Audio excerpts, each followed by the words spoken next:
Good afternoon, my friends. Brian here with VetteSource, back where I'm kind of still on a light duty assignment from our medical treatment, but I will try to talk my way through this video. Today we're going to kind of work on or look at more closely this Toronado.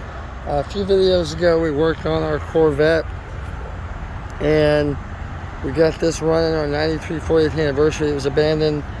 Discovered after the video was done that what I've got here is bad fuel, so we're going to be draining this fuel tank in our next video and replacing the fuel filter and getting it back to running again, but I need to wait until I'm completely healed. So today we're going to talk about this car that I pulled out of Oklahoma. This was in Tulsa, and I wanted to kind of share a little bit about why I bothered to grab this car and what makes it so special compared to other 66 Tornados of this era.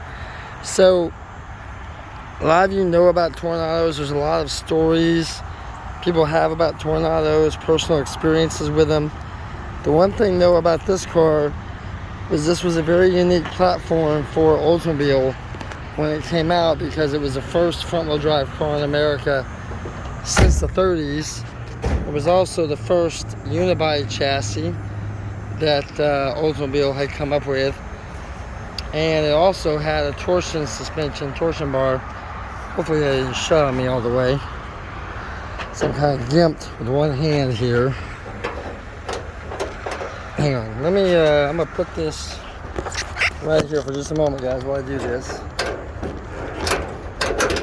There we go.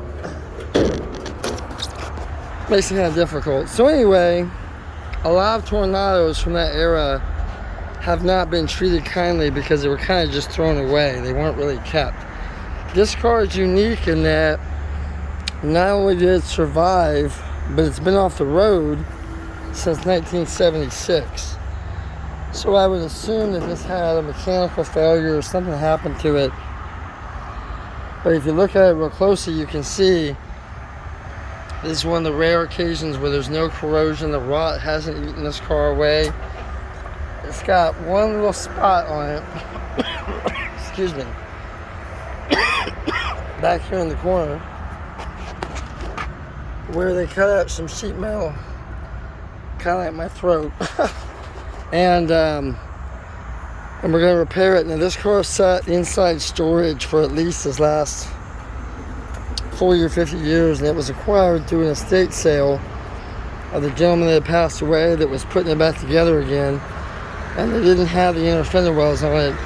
But the thing that makes this the most unique out of all of them was the fact that this is a true factory AA code Oldsmobile, which is a ebony black with a black interior.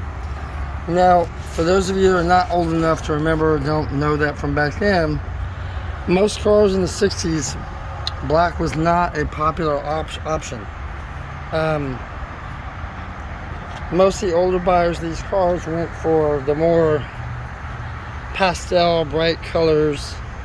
And I think a lot of it had to do with the fact that back then, when air conditioning was still kind of newly introduced back in the early 60s, a black car with a black interior was really something that would be very hot for daily driver status, so a lot of people avoided it. So in all the lookings I've done with the Oldsmobile Tornados, I've probably only seen a handful of these cars that are black. So it's not a very common combination, and the truth is this black on this car just makes it look like a Darth Vader mobile. It's really cool. So this car, for whatever reason, was pulled off the road in 76, and then it sat. I would assume it either had an engine failure or a transmission, something in the driveline. So it was pulled off the road for many years, and the gentleman got to the point where he had restored the drivetrain. You can see actually a lot of the correct bolts are here. The original B heads are still on it. There's no way to tell on a 66 Toro if you got the original motor or not.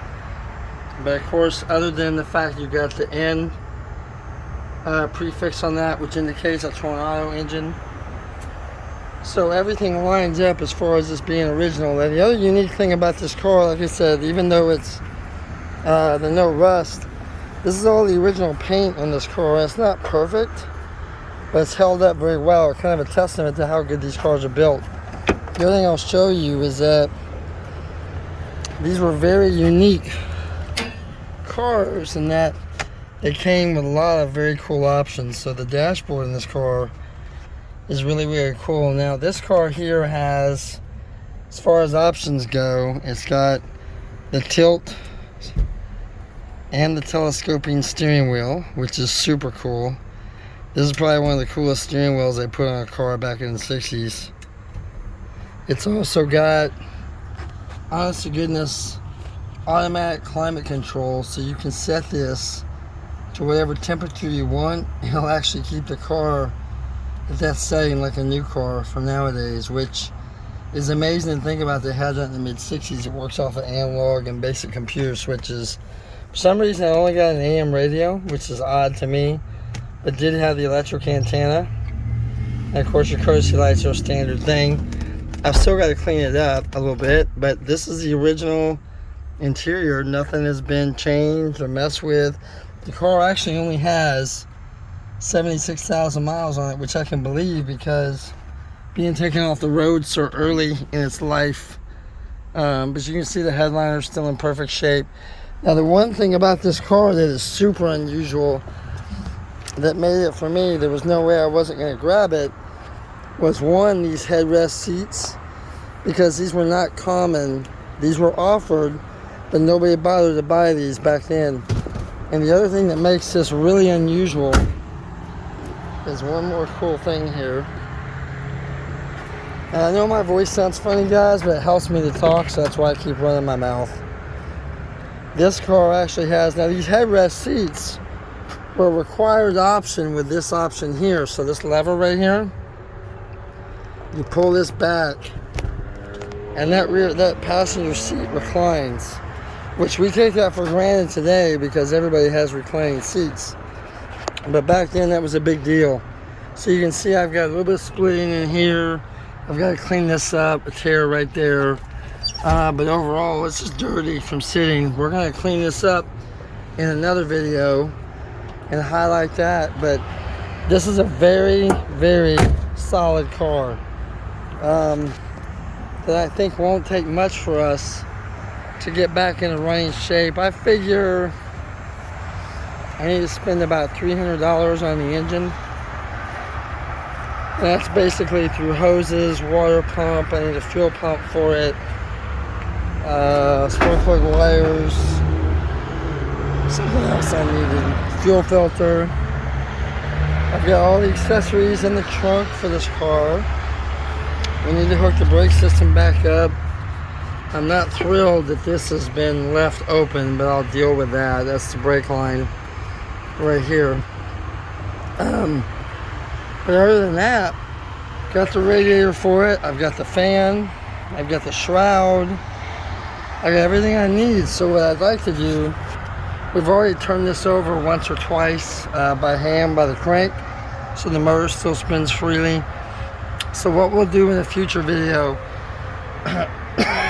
excuse me, is we'll go ahead and see what you need to get this cranking first. We'll go through the steps of what you need to do to get a car cranked. It's been a long-term storage like this one has. And I think we should be pleasantly surprised. I don't anticipate too many weird things. This is part of that computer system that I was talking about, vacuum electrical system that runs that Comfort Strong electronic AC. As you can see over here too, it's got another circuit board, a very rudimentary circuit board from the 60s that controls that. And then that goes somewhere. I'll have to look and see where that goes right there. We'll check that out. But yeah, this is a really neat car, guys, and that's why I grabbed it, simply because you very rarely won't see another one. And you'll find that there's a lot of crossover for the guys that have vintage iron like I do from the 60s Corvettes and these cars, because they're very similar and they came out of the hands of the same type of designers. same guys that were doing the designs back then. So it's a very elegant design, very cool car. So it really works well. So I think I'm gonna wrap this up today, guys. My voice is getting a little bit tired, but like I said, I appreciate you bearing with me. Like I said, I'm gonna get back through this, and the more I talk, the better off it's gonna get for me, so I can heal from the surgeries I had. But thanks for sticking with me, guys, and we'll catch up with you next week. We'll talk to you then.